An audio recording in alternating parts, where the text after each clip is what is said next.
really don't understand. Freedom has many difficulties,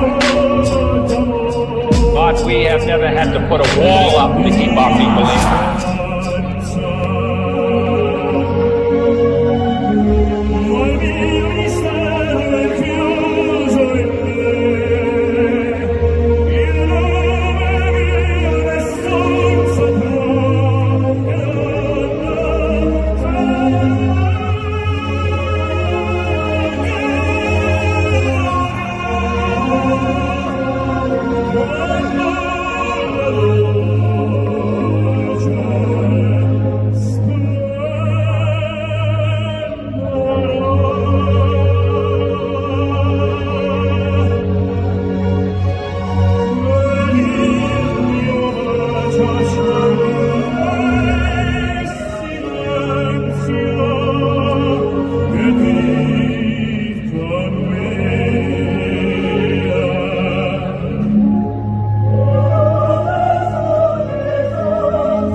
Welcome everybody to the Leo Zagami show in this unusual Thursday, because usually we do Wednesday or we do Saturday, but this week we decided to do Thursday. Okay, happy Thursday everybody.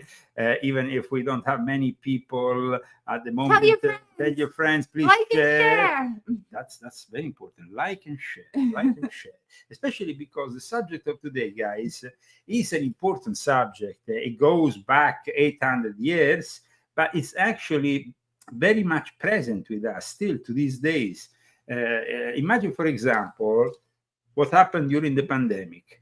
During the pandemic, we had this terrible moment in which they were censoring us left, right, and center. A modern inquisition started to occur, and the Pope himself presented this blind belief in science. It was unheard of that, here in America at least, we couldn't even say what we thought anymore.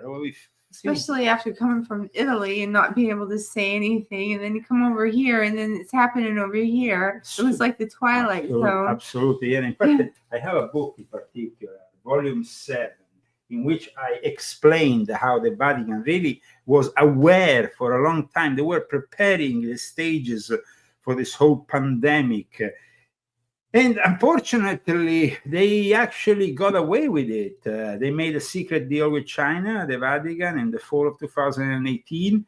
And then from there on, they moved on in this new reality in which, like I said, we had a modern version of the Inquisition that we saw portrayed in Umberto Eco's Name of the Rose. So for me, it was very important today to explain to the common folk the history of the Inquisition, how this whole thing was born, where it was born, and why. The Inquisition has various phases. The initial phase came into being in France because of certain heresies. The Cathars, the Albigeans, and the Albigeans' crusade, And what happened with the birth of a new order, the Dominican order, this guy called Dominic Guzman pretended, at least officially, to be such a pious man. He created this new order, and this new order was then entrusted by a pope, and suddenly these people had the power of life and death over other people. And the initial phase of the Inquisition was led by the Dominicans, but then it became also a stately affair. When it went from being the Inquisition that was controlled by the Vatican into the stately affair of the infamous Spanish Inquisition, which wanted to punish, of course, the Muslim presence, but also the Jewish presence, the conversos, and all this became a persecution of thousands and thousands of people that were put on the stake left, right, and center. And of course, regardless of the fact they might have been mentally ill or sick, they were simply put on the stake. That wasn't very Christian at all. No? Mm-hmm. But this is the Inquisition. The Inquisition is something that the common folk doesn't know much about, but the influence has been enormous. And then at one point, there is a guy who is a great writer, somebody who comes from Russia, Fyodor Dostoevsky, who represents the tale of the Grand Inquisitor in the brother Karamazov.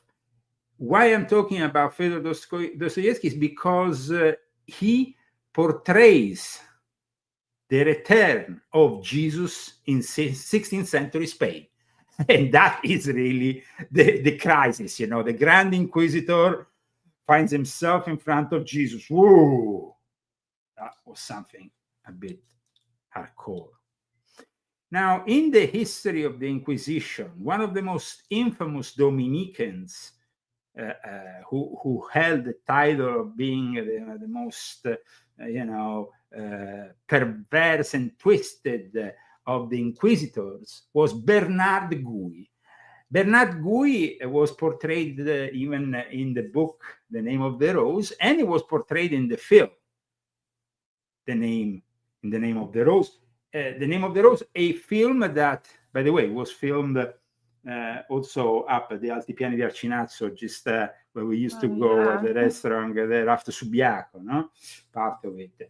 The Name of the Rose, and so I decided today to start this show, first of all, though, with the reaction, of course, of the Grand Inquisitor in this monologue, which is, of course, of a cinematic dramatization of Fyodor Dostoevsky's brother Karamazov. And then maybe also I will show you Bernard Gouy as it's represented in The Name of the Rose. But I repeat, the Inquisition is something that has been enormously influential. The first part of the Inquisition is conducted by the Dominicans, but then later on, of course, in 1540, with the establishment of the number one counter-Reformation order, the Jesuits, it will be the Jesuits who become entrusted with the Inquisition. And will the Jesuits actually be better than the Dominicans, be more compassionate than them? Not at all. They were even more, they did the things that were even more out of order. So today's show is not just, a show about the current news. We could have discussed many things that we will probably discuss on Saturday. I mean, there is many things that are going on this week. But I will relay just one thought in regards to what is happening on Friday at the White House. I think that is the meeting that characterizes this week. The meeting of Volodymyr Zelensky going to the White House and hopefully capitulating and ending this mess, which is the Ukrainian war with Russia. because if Zelensky continues in his art of the comedy, and instead of embracing the art of the deal of Donald J. Trump, we will definitely be in great trouble. Please share this video, because like I said, people might not know much about the Inquisition, but the Inquisition has been extremely influential in the history of Christianity. And the Inquisition was, of course, a judicial procedure with these ecclesiastical judges, that could initiate, investigate, and of course decide the life of people. They said they were combating heresy, apostasy, blasphemy, witchcraft. But in the case of the Jesuits, for example, they were themselves magicians. They had been themselves initially persecuted by the Inquisition. And they turned out to be, they went from being persecuted to being the persecutors. Now, usually these cases ended up in execution or life imprisonment. Even Galileo Galilei, for saying that the earth was round, was put in front of the Inquisition. Was Cagliostro put in front of the Inquisition? Cagliostro was the last victim of the Inquisition, Count Cagliostro. Oh, okay. You see, Count Cagliostro, for those who don't know it, was of course a member of the Illuminati, one of the instigators of the French Revolution, and had created his own Egyptian rite of Freemasonry. But he eventually did the great error of going back to Rome, and in Rome he was arrested, and he had to face the Inquisition that will arrest him. And after the court procedures in which the Pope will hide through a wall and watch him, just like through a little hole, it was just like a whole thing. And then he was brought into the castle of San Leo, where some say he was then a victim of a strangulation a few years later. And he lived in this in a ditch, basically, in this castle, but without being able to go anywhere. And he was literally given the food from on top, Poor Cagliostro. Yes, so the end of his life represents also, though, the end of the Inquisition, because Cagliostro himself then cursed the Inquisition in a way, and the Inquisition was to be wiped out.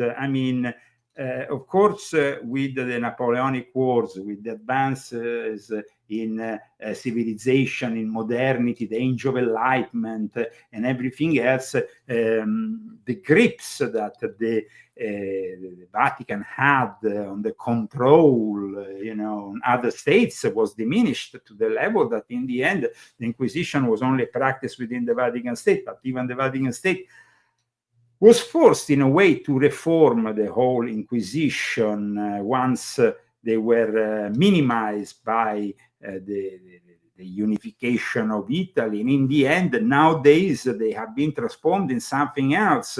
The Inquisition doesn't exist anymore as the Santo Uffizio of the Inquisition, but is nowadays known as something different, the Dicastery for the Doctrine of the Faith, which is a department of the Roman Curia in charge of the religious discipline of the Catholic Church.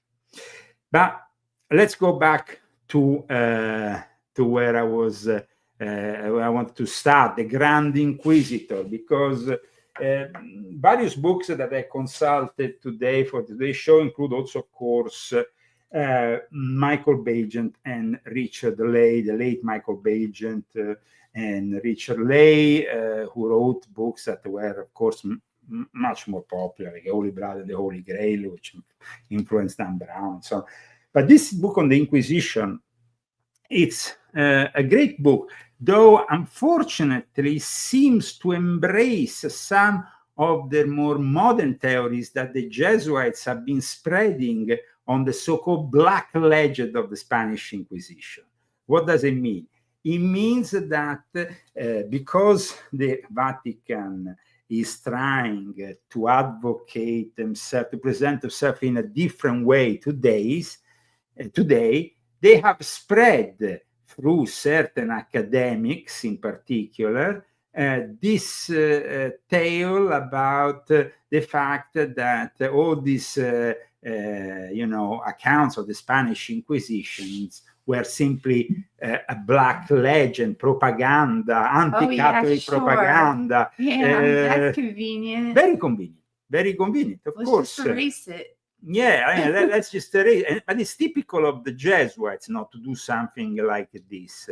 So it's a revisionist theory, and it's based mainly on the work of historians like Edward Peters, Henry Kamen in particular, which sustain that the Inquisition and the historical data on the Inquisition was distorted by the Protestants, was distorted by even by the Italians who were reporting on the Spanish Empire, and so at the basis of this new theory is the emphasis, of course, that the negative aspects of the Inquisitions were simply prejudiced by the Illuminists, by the anti-Catholics, and of course, like I said, various authors have embraced it or touched, and unfortunately, at times, even Michael Bagent and Richard Leigh tend to do that.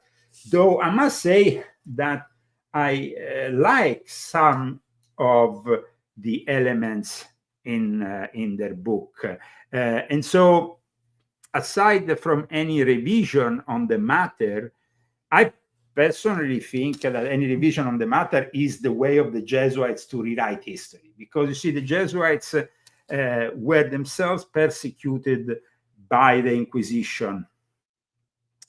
People like Ignacio Loyola and his early followers were arrested. Loyola was arrested at least 2 or 3 times that we know, and probably stopped and harassed even more. He was arrested and he had to spend weeks in jail because he was arrested. They thought he was part of the Alumbrados, and the Alumbrados were the Illuminati of the time. Alumbrados, the Gnostics, and when we go back and see the history of the Inquisition, it was actually the Albigeans, the Cathars, that were themselves Gnostics, who inspired the birth of the Inquisition. But it's also interesting to see that the Inquisition, which initially was born of course, inspired by the work that they were conducting in the Vatican, especially in particular the Dominicans.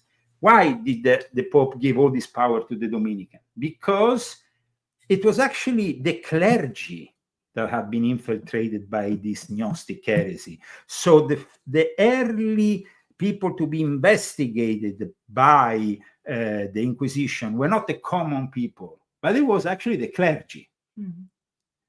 And so, but at one point, like I said, I think it's very important to understand the significance of the Grand Inquisitor and Fyodor Dostoevsky's novel Brother Karamazov, which was published earlier on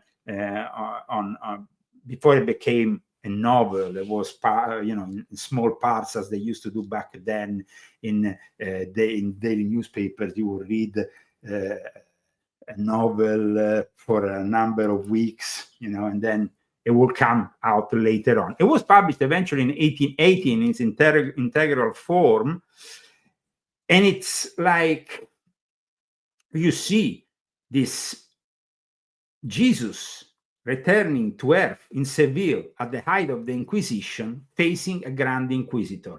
And it is a very amazing account, because you can really see how scared the church is of Jesus coming back.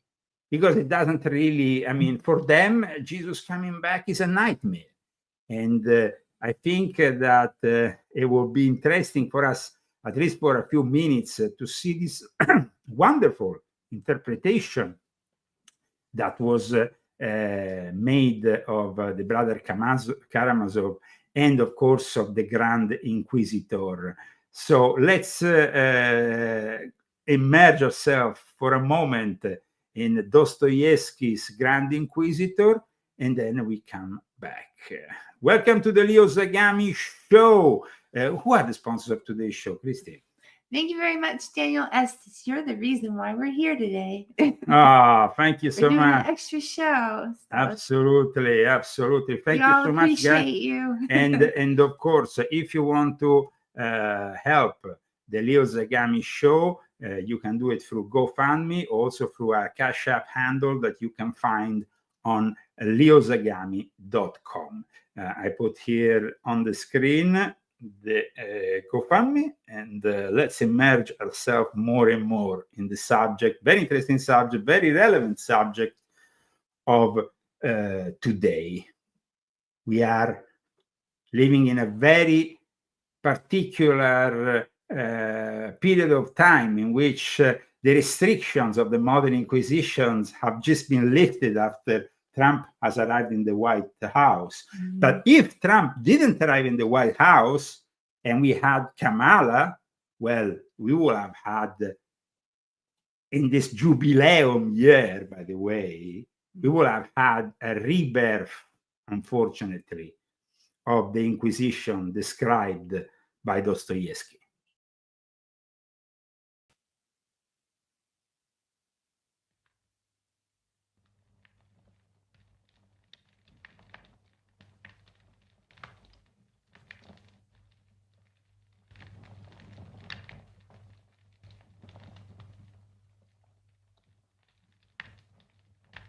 Fire is the terrible symbol of the Spanish Inquisition. Fires were lighted every day to the glory of God and for the destruction by burning of the Church's enemies. The Grand Inquisitor has become aware of an enemy. A stranger has moved among the crowds and performed a miracle. The crowds have pressed around him, awestruck, confused by hope. On the order of the Grand Inquisitor, the man has been arrested. Now it is night. The air is breathless with heat. The cardinal comes to face his prisoner.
You. Is it you? No, don't answer. Keep silence. Indeed, what could you say? No. You have no right to add anything to what you said before.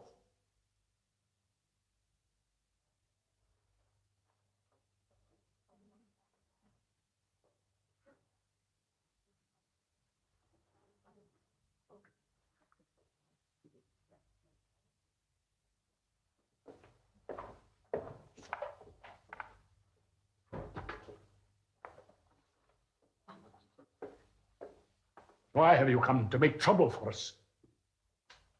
For you have come to make trouble for us. You know you have. But do you know what will happen tomorrow?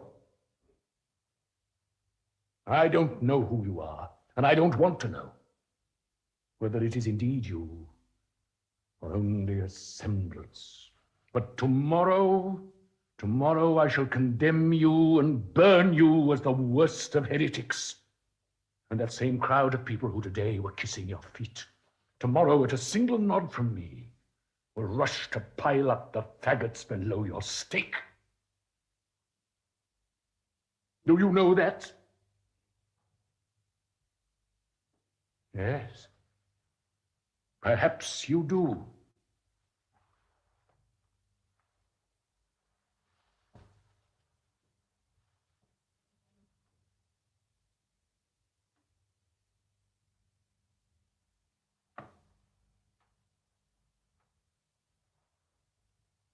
Have you the right to make known to us a single one of the mysteries of that world from which you've come? No, you have no right. Nothing may be added to what was said before, for that would infringe on man's freedom of faith. And wasn't it you who kept repeating in those days, 1,500 years ago, I want to make you free? Oh, yes, it has cost us dear, this business. For 15 centuries, we have wrestled with that freedom of yours. Now our building is finished and secure in your name. You don't believe that we've made it secure? You gaze back at me so meekly. Not even a frown. Know this then. Today, at this very moment, men are convinced, as never before, that they have perfect freedom, although they themselves brought their freedom to us and laid it humbly at our feet. But this was our doing. Was that the freedom you wanted? Was it? Man was created a rebel. Surely rebels can never be happy. Yet now, for the first time, it has become possible to think of people's happiness. You were warned, but you would not listen. You rejected the only way that which man could be given happiness. But fortunately, when you were leaving, you handed the job over to us. By your own word, you gave us the right either to bind or to loosen. And now, of course, you could not even think of taking away that right. So why have you come to make trouble for us? Why did you come to make trouble for us? Such is the opening of Fyodor Dostoevsky. Parable of the Grand Inquisitor, a more or less self-contained 25-page narrative embedded in the 800 or so pages of the Brothers Karamazov, first published by installments in a Moscow magazine during 1879 and 1880. The parable's real significance resides in what follows the dramatic prelude. For the reader expects, of course, that the Grand Inquisitor will be appropriately horrified when he learns the true identity of his new prisoner. That, however, is not the case. When the Grand Inquisitor visits Jesus' cell, it is clear that he knows only too well whom the prisoner is, but the knowledge does not deter him. During the prolonged philosophical and theological debate that ensues, the old man remains adamant in his position. In Scripture, Jesus is tempted by the devil in the wilderness with the prospects of power, of earthly authority, of secular or temporal dominion over the world. Now, a millennium and a half later, he is confronted by precisely the same temptations. When he resists them, the Grand Inquisitor consigns him to the stake. And that's really the greatness of Fyodor Dostoevsky's account. But the reality of what went on for hundreds of years, thanks to the Inquisition, is a brutal reality. A brutal reality that started, like I said, with the Dominicans, after, of course, this very extraordinary gentleman called, now we call him Saint Dominic. Everybody thinks of him, Dominic de Guzman, the patron saint of astronomers and natural scientists, when in reality, like I told you a moment ago, even persecuted Galileo Galileo. So this is a paradox in itself. This Castilian Catholic priest pretended to be, I mean, he was the kind of guy, I tell you a tale just to make you understand what kind of guy was St. Dominic. St. Dominic was the kind of guy who will eat a lot of food and then will go and be guested somewhere else. Of course, he will eat a lot of food in secret, because then when he arrives in the place where he has to stay for the night, he says, I'm fasting. I'm dedicating this fast to the Holy Mary and all this BS. This was the kind of guy. So he was entrenched in hypocrisy. The Dominicans were precursors to the Jesuits. But like I said, they also persecuted Ignazio Loyola because Ignazio Loyola was practicing magic. And some people ask here in chat, what kind of magic? Well, the early forms of magic practiced by the Jesuits were, of course, in line with the Alumbrados, with Gnostic practices, but also Islamic magic that was left over there in Spain and so on. And so it was a little bit of a mix. They believed, the Alumbrados believed that if you reach a certain level of perfection, then you could indulge even in sin, have a lot of sex, orgies, whatever, but you will not be touched by the sin, because you had reached a level of illumination that granted you direct contact with the Trinity in God. So this is the Alumbrados.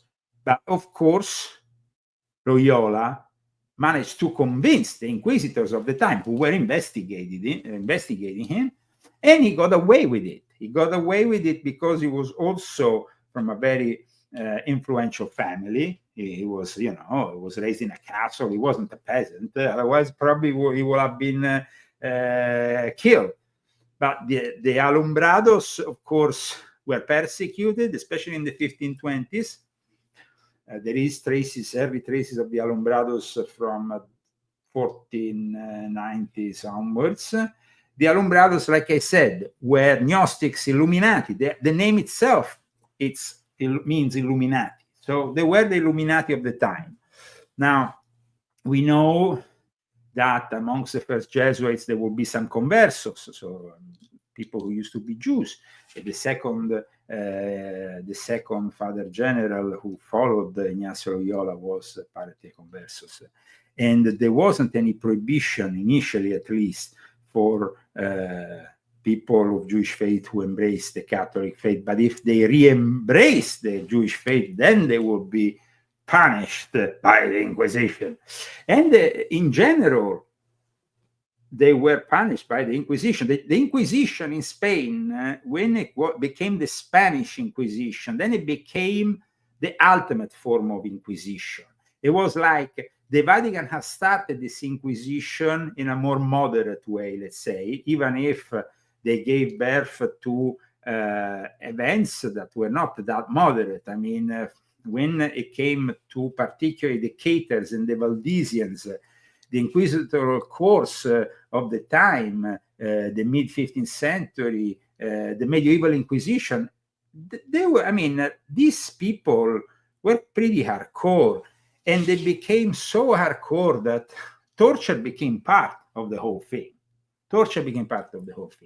And like I said earlier, one of the guys who indulged in torture, and he was a Dominican of proven faith, was Bernard Guy. Bernard Guy was a bishop of Lodève, a papal inquisitor during the later stages of the medieval Inquisition, and he's featured in The Name of the Rose. Here he is in the portrait, of course, the portrait, Hollywood portrait of Umberto Eco's book. It's pretty scary, eh? This moment of the Inquisition, it's, let's say, pretty scary. Torture.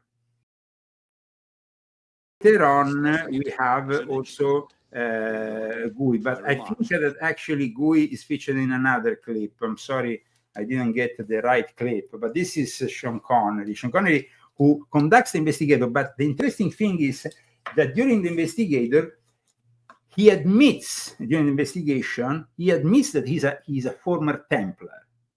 The Templars, of course, had been dismantled, and then they had been themselves victims of the Inquisition. Yeah. So there is a passage here in the book, which Christy might be able to give us here. This paragraph here, if you can. Oh no, there are far more authoritative witnesses, Bernard smiled. Stephen of Bourbon, in his treatise on the 7 gifts of the Holy Spirit, tells how Saint Dominic, after preaching at Fonjou against the heretics, announced to certain women that they would see against the wait. Sorry, I lost it. Wait. Stephen tells Saint Dominic, after preaching at Fonjou against the heretics, announced to certain women that they would see the master that they served till then. And suddenly into their midst sprang a frightful cat the size of a large dog, with huge blazing eyes, a bloody tongue that came to its navel, a short straight tail in the air, so that however the animal turned, it displayed the evil of its behind, more fetid than any other. No, I can see it. See it.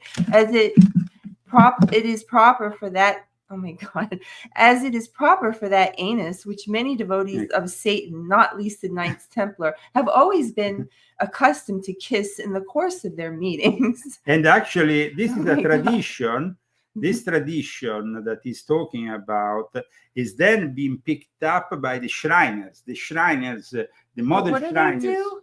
Okay, the modern Shriners symbolically kiss the anus of their master of the lodge when they get initiated. What, literally? Literally, in the literally, not the anus, but they kiss the ass in the lodge of the Oriental Shrine, the Order of the Oriental Shriners. You know the Shriners that you see going around in America. But whose ass do they kiss? Of the master. But a real butt? Yes. Like the person bends over and they kiss it? Yes. Oh my God, that's horrible. That's what happens in the initiation of the Shriners. Some people might. What? Yeah. Oh my gosh, I knew a Shriner once. Okay, anyway. Okay. I'm not going to say anything. Yes. I could say some rude things. And after moving about the women for an hour, the cat sprang on the bell rope and climbed up it, leaving his stinking waste behind. No wonder I couldn't read this. And it is not the cat, the animal beloved by the catharsis, who, according to Alanus in Solis, is so called from cactus because of its beast whose posture they kiss, considering it the incarnation of Lucifer. And is this disgusting practice not confirmed also by William of Laverna in De Legibus? Oh, okay, let's go back to the clip that we were supposed to see a moment ago with the Bernard Gui, also featured in The Name of the Rose. I managed to find this clip in the meantime, so I wanted to show it to our viewers. Welcome to the Leo Zagami Show with Lee and Christy. Very interesting, you know? You should have warned me on that. You didn't tell me I was reading that. It was a surprise. Well, that's why I couldn't read. Me don't know nothing in front of Bernard Gui, one of the most feared inquisitors of the Dominican order. Then, of course, the Spanish Inquisition arrived. The Tribunal of the Holy Hospice of the Inquisition was established in 1478. I think I have the symbol here that I can show you of this infamous institution that was established to go after all the heretics, especially in Spain. This was the mighty symbol. Here it is. Monty Python took the piss, let's say, of the Inquisition. But in reality, guys, the Inquisition had terrible tortures practice, and it wasn't a joke. Oh, goodness. it wasn't absolutely a joke. And the Spanish Inquisition was established in a way that, let's say, they could go along with the Roman Inquisition and the Portuguese Inquisition also that was established. And there also we see with the Portuguese Inquisition the long hand of Ignacio Loyola that helped in the establishment of the Inquisition, though he himself was a victim of the Inquisition. So what happened is that basically the Jesuits, like I said earlier, went from being persecuted in saying, you know what happened when the Portuguese they said, okay, we should make the Inquisitor here, the Grand Inquisitor in Portugal, a Jesuit. And Jesuit said, well, this is an opportunity to make our order even better and grow with the order. And geez, man. Okay, so what happened then? It happened that, of course, the Vatican saw the Spanish Inquisition doing all this, and they said, well, We want to do it too? we want to, we want to relaunch our Inquisition and make it even more fierce and just make it as bad as the Spanish Inquisition. I saw something though in Germany. And that's where they went for. Because you see, at the moment, you see, when the Inquisition was born, like we said, it was in a context in which we didn't have yet Protestantism. Okay, we had these heresies, Caters, Albigeans, blah, blah, blah.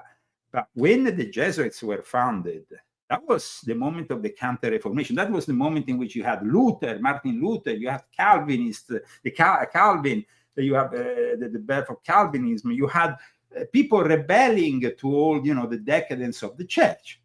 So that was the moment in which the Jesuits started to see the Inquisition as an opportunity, and the Vatican itself also to use it in reclaiming the souls lost to Protestantism.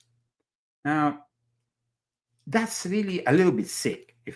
Of course, they wanted to reclaim places which they managed to reclaim. Because, for example, Poland today will not be Catholic if they didn't reclaim it. They will have become probably, it was there on the borders with Germany. It was becoming very quickly colonized by the Lutherans, who were taking over the show.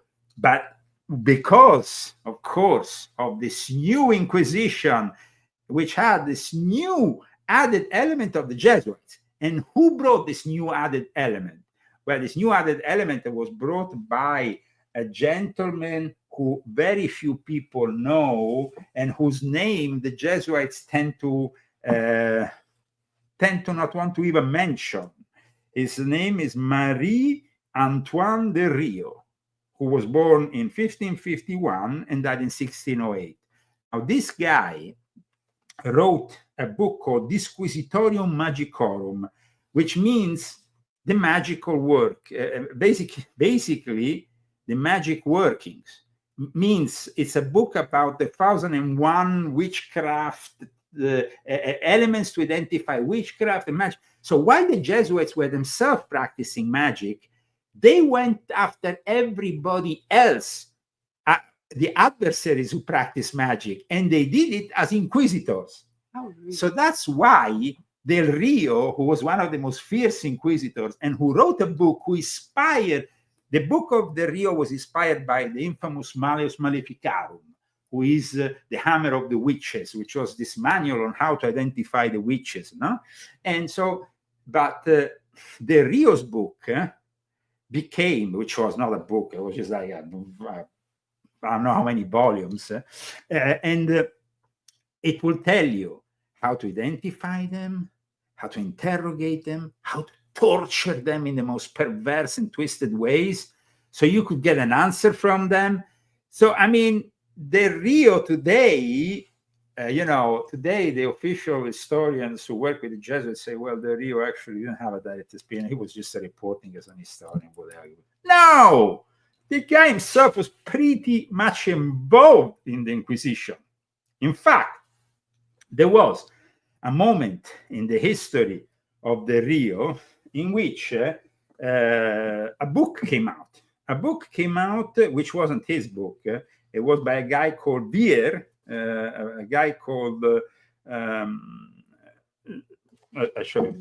John Beer. This guy, I think it was a Dutch gentleman, wrote out a book on what was going on with this Inquisition, condemning the fact that many sick people, mentally people, were actually becoming victims of it. So he wrote this book. Let me see if I can find. Let me see if I can, because it's not easy, guys. Just a sec. Give me a second. Johann Beer, yes, Johann Beer, born in 1515 and died in 1588. And he published a book. Let me tell you the title in a second, because this guy here pissed off so much Del Rio, he went completely ballistic and started to write things against him. This guy, I'm going to show you now. He challenged, you see, what was happening with the Inquisition. Here it is, Jean Vier. He wrote a throughout treatise, you can read here, Christy, throughout treatise against the trials and persecution of people accused of witchcraft. His most influential work is De Prestigiis Demonum and Incantianibus at Vericis, sorry, which is translated means on the illusions of the demons and on the spells of the poisons. It was published in 1563. It eventually came to the attention of Del Rio, the great inquisitor of the Jesuits. And at that point, Del Rio started to write against him all these pamphlets and stuff and said, you don't understand anything about this. Actually, you are playing the game of the devil and you are highly suspicious. He was basically even saying that the guy was maybe himself a Satanist, because he dared to question the fact that some of these people who were put on the stake were innocent. So, I'm sure a lot of them were. a lot of them were. But that's why today, the modern Inquisition, I talk about certain elements in volume 7 of my confession. And in volume 9 of my confessions, as you know, I talk about the Faustinian bargain. Now, when the whole myth of the Faustinian bargain of, selling yourself to the devil for having something in return started to circulate, well, that made the inquisitors even more adamant in their quest, Say, who sold the soul to the devil? You worked on the stake. Now, it was very easy if you were, let's say, the lover of a priest, and suddenly the priest didn't want you anymore, to be accused of being a witch. Or it was very convenient, for example, for somebody who had done something wrong to a bishop or something, to be accused of being a witch or a magician, or having practiced the diabolic arts. So, it could be used at times, here in America, we saw what happened in Salem. So, we had some kind of situation happening even within the Protestant world. The Salem trials are a series of hearings and prosecution that took place here in colonial Massachusetts between 1692 and 1693. The trials resulted in the execution of 19 people and the imprisonment of many others. Now, I'm not saying that there were not any witches or there were not any black magicians, but the crazy thing is that the Jesuits themselves, who were themselves magicians, could use this Inquisition to, get rid of their adversaries. And the insane thing is also to think, like Dostoevsky said, that, of course, in this kind of situation, Jesus himself, if he came back, would become victim of the Inquisition. Spirit, the brilliant and terrifying spirit of self-destruction and non-being, spoke with you in the wilderness, and we are told he tempted you. Surely, if ever there was a true, all-enveloping miracle performed on earth, it was performed on the day of those 3 temptations. For through those 3 questions, 3 images are made manifest, which together contain all the insoluble contradictions of human nature throughout history. Now, 15 centuries later, we can see clearly that all those 3 questions so aptly foresaw has been borne out, and nothing can be added and nothing taken away. Judge for yourself who was right, you or he who put the questions to you.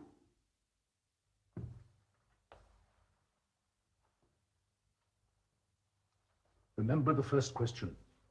You want to go into the world, but you are going with empty hands, with only some promise of freedom, which men in their unruliness and simplicity cannot even put a meaning to, which they fear and dread, for nothing has ever been so unbearable to man as freedom.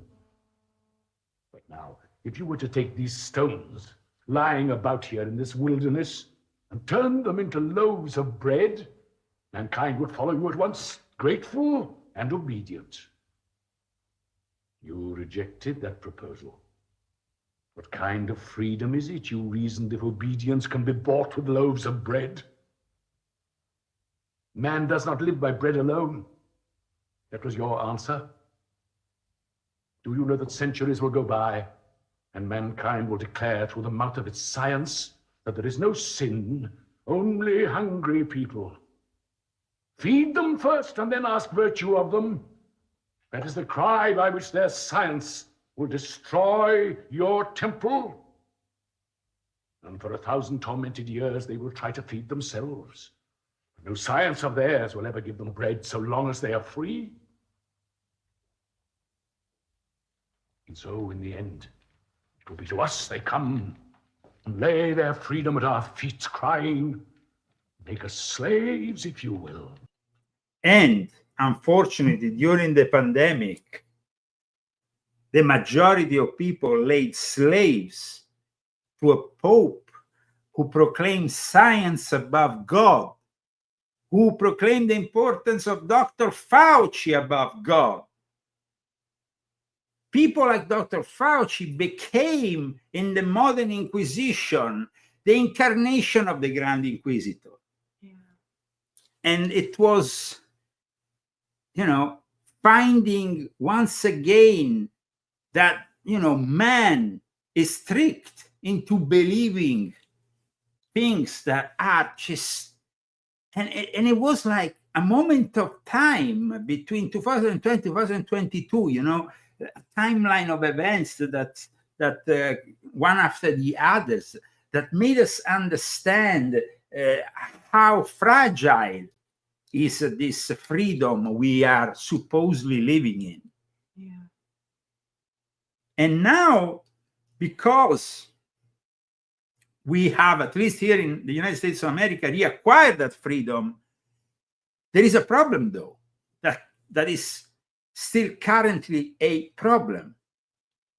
And that is the inflation. That is the prices of the common goods that we all necessitate, including bread, including eggs, including meat.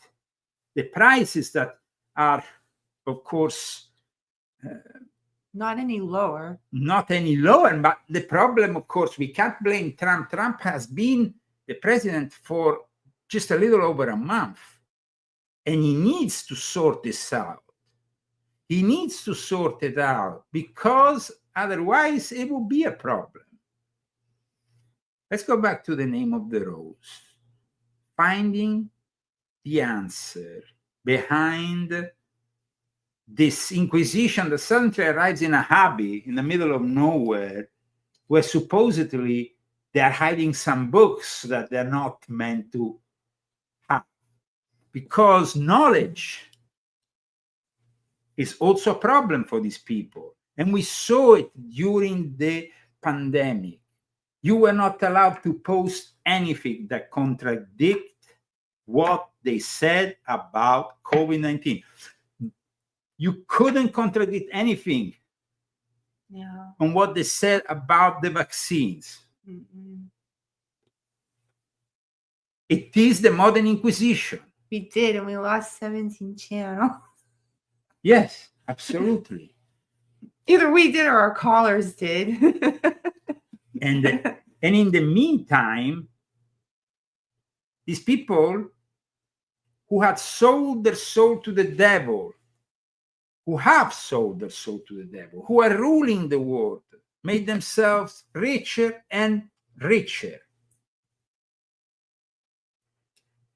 And so the reality of the Grand Inquisitor is still with us. The reality of a church that is trying to stop people like us. I mean, here we are, broadcasting on a number of channels, on Facebook, on YouTube, on X, on Rumble, with no visualizations. We should have a million people. We should have millions of people. We should have at least 100,000 people. But when we reach, imagine this, guys. My main channel, which had over 25,000 subscribers, now after Trump was elected, was given back to me, but there was no videos, no subscribers, no nothing in it. It was empty. A couple of channels were given back to me, but of course they were not comparable to that channel.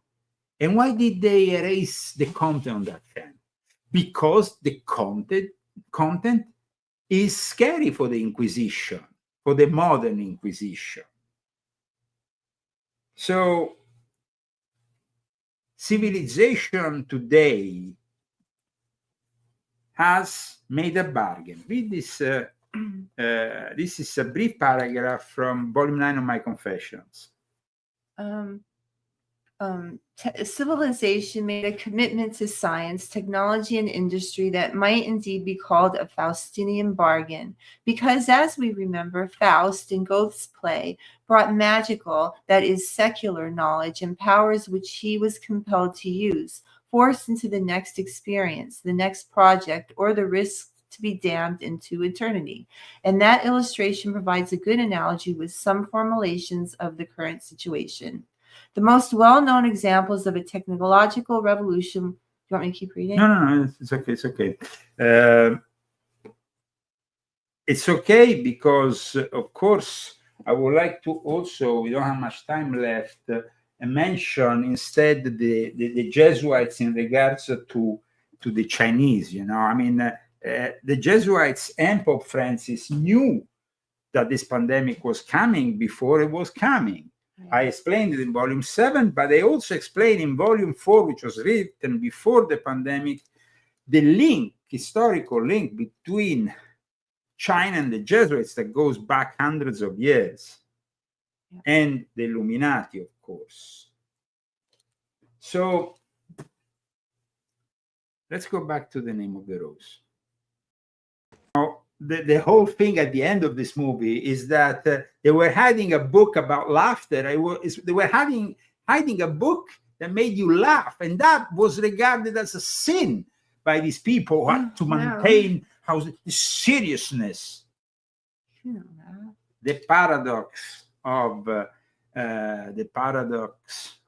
this Inquisition in the past as in the present is that they want to make our life miserable, like they did during the pandemic,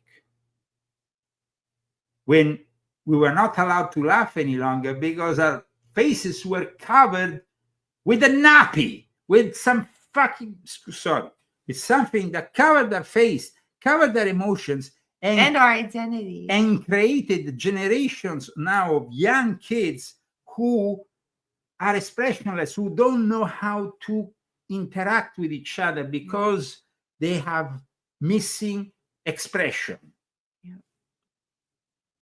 And that is the book that this whole thing, this whole book of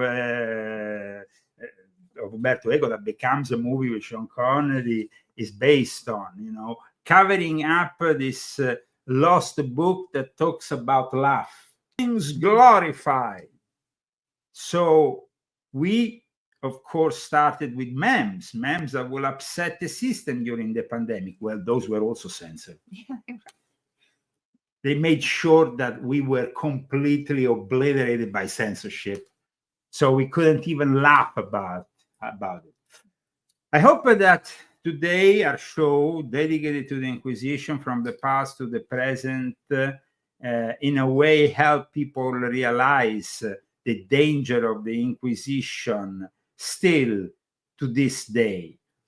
We have, of course, talked about Pope Francis being on his deathbed, still there now signing, nominating bishops and so on, so he can continue to craft this church in his diabolical image, which is the image of the Jesuits. The Jesuits of today definitely are different from Del Rio. I think that probably all these progressive Jesuits who embrace all kinds of things today, like euthanasia or LGBT values, will be probably put on the stake by Del Rio. But having said that, the Inquisition showed its ugly face again during the pandemic. And so I hope that this show in some way was of help to you guys. If you like it, put, of course, your thumb up in the various, just a like, guys. Doesn't cost anything. Share it on your social networks of choice. And if you want to help us also for next month, GoFundMe and Cash App. The Cash App handle is at leozagami.com. Thank you very much from me and my wife, Christy. Of course, Christy today cooked something fantastic from this book, which I want to show you. A matriciana I made. Yes, the Matriciana, Zagami Family Cookbook, authentic Italian cooking. Maybe if it came out in medieval times, it would have been censored because Make you too happy. It makes you too happy. Eating good food and of course all this delicious food with great images, because Christy is also a great photographer. She's thinking about doing a volume 2. Yeah. So she needs encouragement, guys. She needs encouragement. No, I don't. Well, if you purchase volume 1, she will do volume 2. Of course. Well, guys, I have more recipes. So. Yes, a lot more recipes. So we're thinking about volume 2. Thank you so much. And we see you, of course, on Saturday with our show sponsored by Dr. Faro and Buona Vita. Don't miss it. Here we are for the final dance. In that time, our world has taken so many steps in the wrong direction.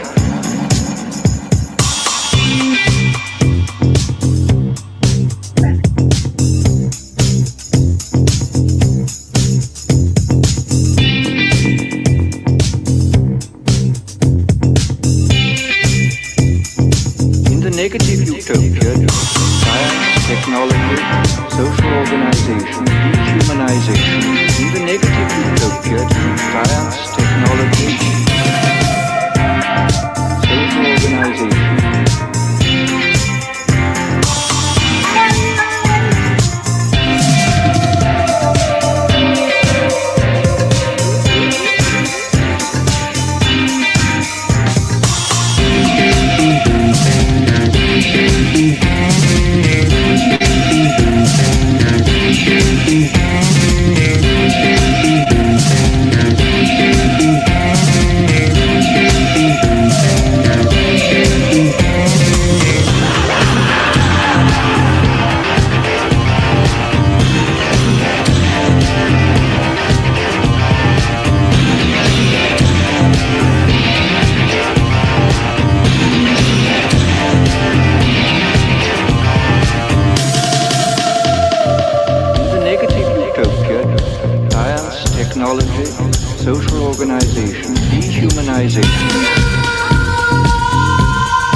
utopia, technology, social organization,